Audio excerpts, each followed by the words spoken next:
Hey guys, it's been a while. I hope 2021 is going to treat you all a bit better than 2020 did. We're talking, where are we now? We're in January, end of January 2021. So this is what I've been up to for the past 3 months. Over the last sort of 6 months, I've had quite a lot of changes in my life, and it's been quite positive. So I've got a house, and this house is a double garage, and this double garage is now the Mushroom Empire. So within this Mushroom Empire, I have built a fruiting chamber, a lab, and an incubator. I didn't build the incubator, I just stuck it up. So, we'll start with the fruiting chamber. Now, this has taken a lot longer than I anticipated it would take to build. It's also cost a lot more money than I anticipated. I haven't actually got a final budget yet. It'll probably be on my blog, but it's overrun. We're up at about 1,500 quid now for this and this, which is a lot more than I initially thought. I thought it would be about £1,000, but I didn't realise how much of this sort of like add-ons you need, you know, things like screws and wire and everything. It all adds up quickly, and then it's everything you forget. So we'll start with the fruiting chamber. It's built of CLS timber. I built it into two pillars of the garage because otherwise I would have had it come out another ½ metre or so, but because of these pillars I couldn't make it any bigger without making the shape more complicated for not a lot of gain. So I think this sort of like 5 square metre space is good enough to start with. We'll just shut this so we don't leak humidity, leak everywhere. For now, I'm not a carpenter, so not everything is square. So we'll start with the fruiting chamber. Like I say, it's built of CLS timber. It's insulated with polystyrene, and it's all sort of like sealed up with aluminium tape, and then it's overboarded with this is just Corex plastic. It's kind of like the corrugated plastic you get. It's actually some up there. It's that corrugated plastic you get and used to make stuff with when you're a kid.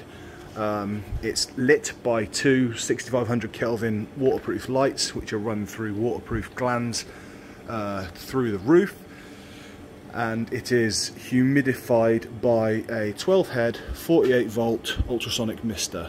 This ultrasonic mister is sitting in a header tank currently, and this header tank is fed by this reservoir. This reservoir is because I can't run a mains into the garage, or you know, it's going to cost a fortune. So it's easier just to top up this than to run a mains.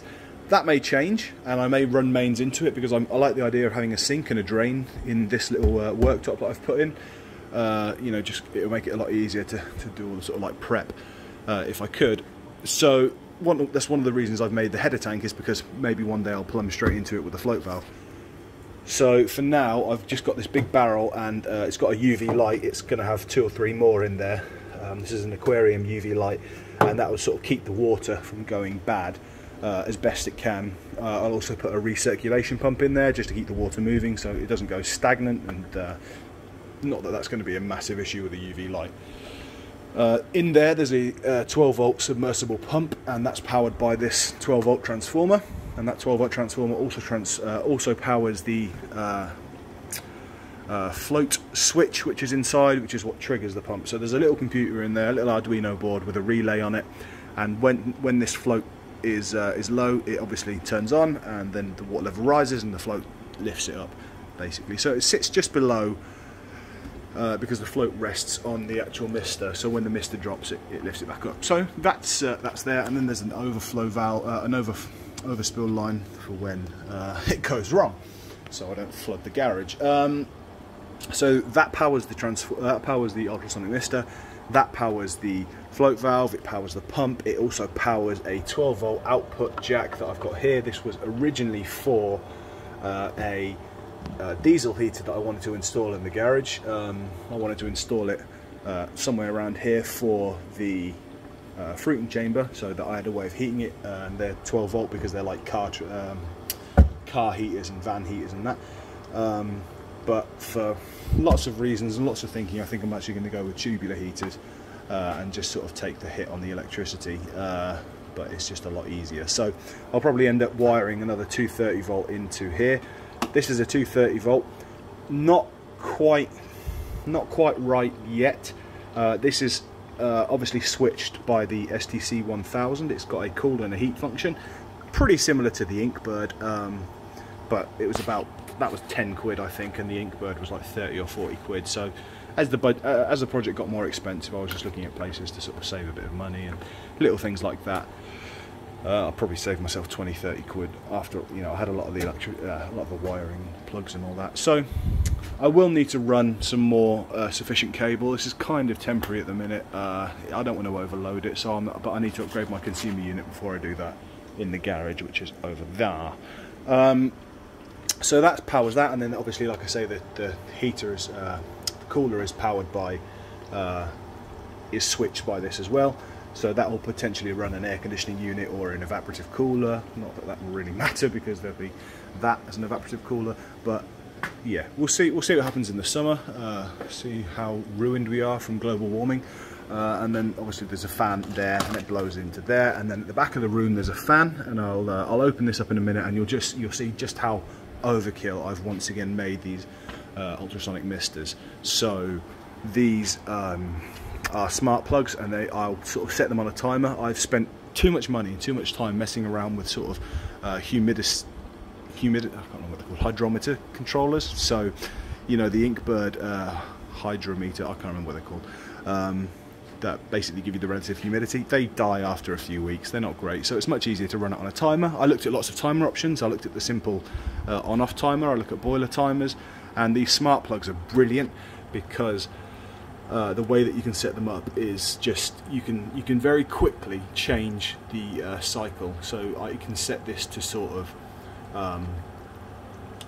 like half an hour on, 1 hour off at the touch of a button, and then I can just put that on a repeat, or I can set it to completely different intervals. And you might be saying, well, yeah, you can do that from a standard plug, and yeah, you're right, but they were on sale at what was it, Tool Station for about 14-15 quid.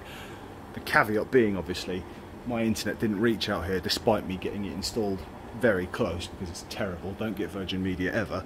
So I had to install a booster router there just to sort of reach them. But it's got its advantages as well.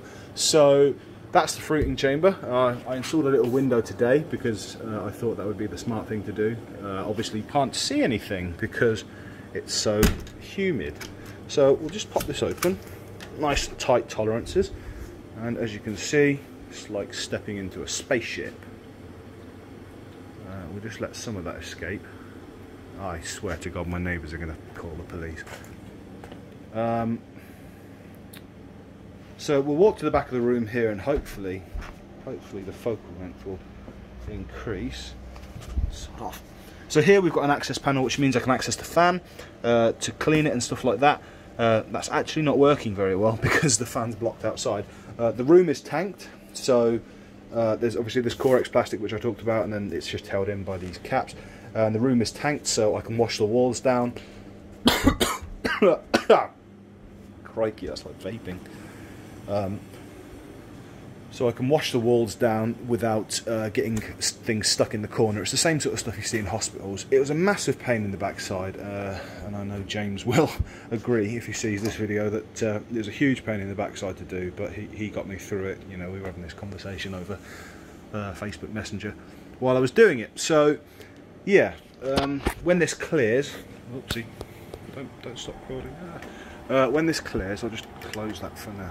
I want them on. That's the light, by the way. When this clears, we'll go and have a better look, and then we'll just step into the lab. Like I say, it's all a work in progress. It's all going to be painted, and it's all going to look a bit better. This is the lab. Ignore some of the trowel marks in the walls. That's because I can't plaster, because it's an incredibly specialist skill, and it's not something that I will ever possess, the ability to put stuff on a wall evenly.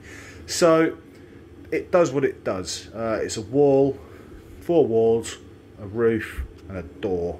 It's got a storage rack, just you know, your fairly basic lab supplies you might need. And then some of you may or may not know, I've got a load of FFUs coming from China soon, so I will have myself a brand new FFU, and this old faithful flow hood that I've murdered by shredding a load of agar petri dishes into will be done for. It will be powered through 2 more smart sockets underneath there, and the reason I've chosen smart sockets is because I can then pre-scrub the lab for half an hour without having to come into the lab. So that's a good thing. And the FFUs actually have their intakes are on the back, so I'll be cutting out a hole in the back of the lab, so fresh air is constantly drawn in, and it's all going to leak around this poorly fit door, which wasn't poorly fit on purpose, but it's now playing to an advantage, which means it's kind of positive pressure. And I'm thinking I'll probably get 2 flow hoods in here, so I'll get one on the side, and I'll get one on its side and one horizontally, which is pretty cool. And then we'll go round to, and there's a propeller there, but yeah, and then we'll go round to the lab, to the incubator, which is just your standard sort of grow tent. I'll put some racking in here. Obviously there's still racking to come into the fruiting chamber, and through the back there's a light switch. I need to cut a bit of this out, it's just so, excuse me, so I can get light in here. There's the light on the floor, just so I can see what's going on really. And then I'll have another tubular heater in here, and at some point I may build a solid one, or I may insulate this one. We'll see. So that's basically it. My bubble barrel's still at my old house at Mum's, so I've got to bring that up, and that'll be powered through this 3-pin, what do you call these, 16 amp plugs, and I'll vent that outside. And then this will be my work prep station. You know, I've got my Prestos and stuff. What I will have here is a slightly better, what do you call it, hot plate. That's it. I'll get probably a Linkat hot plate, which are like 1400 watts per hot plate, which will take it up to the level of a standard kitchen installation, meaning basically that I won't have to use that terrible little thing, which is awful. So that's it. Now that the fruiting chamber is cleared, we can see a little bit clearer into here. So you can see the lights are installed there. It all comes through this thing. What do you call it? This is a waste pipe, I think. Sorry about the refresh rate of these LEDs. And I just drilled all these holes, and then I drilled all these as drain holes. So water that condenses in there will just drip out, and you can pop off the end, and you can stick up a sort of like a chimney sweep brush and give it a good old clean, should the need arise in the future. So that's it. It was a bit of a pain to build. The floor was probably the most challenging bit. It would have been a lot easier to do if I'd have had 2 people, but I didn't. So I did have help from some friends. Actually framing it out, that was quite hard to do on my own, so I had a couple of mates come around and help, which was great. The biggest pain though was the floor by far. It was just, you can see that it's full of this white silicone in the corner, and that's because cutting the internal miters, forget about it. You know, it's just like plastering. You've really got to have done it for years and years to get a good square miter. And then you need a special welding tool to sort of fill the miter up. But you know, it's sufficient. It's mold proof. It can all be steam cleaned. So I'm pretty happy with it overall. Yeah. So just got to get some racking in there, and then I can finally start growing some mushrooms. So I'll probably look to start towards the end of February, sort of starting up the operation again. This time obviously growing some good medicinal mushrooms as well. I'm looking at things like reishi and lion's mane on a more, you know, on a larger scale basically. I'll also be introducing a line of spawn and cultures, so if you're interested in that, you know, keep an eye out on my website, and I'll be providing those as well. So hope this video helps anybody who's looking to step up their operation from a sort of hobby grow to a sort of small business grow. We'll see where this takes me in 2021 and beyond. So thank you for watching. I'll be uploading a few more videos, you know, about what's going on with the operation and stuff. If you're interested, just check out my website. I tend to update my blog a little bit more frequently than I do YouTube, and I try to take informatic pictures. There'll be an entire build, and there'll be an entire breakdown of everything I've used, and the final cost, and what I could have done better, and you know, what I thought I did well, on the website. So it's more than I would want to put into a YouTube video, because people would lose, you sort of lose focus with my drawling voice. So that's what's been going on. I hope you're all, yeah, like I say, staying safe in 2021. And yeah, hope to run some courses soon and meet some more people. More mushrooms. More mushrooms. What an idiot. More mushroom. I'm going to stop talking now. Bye.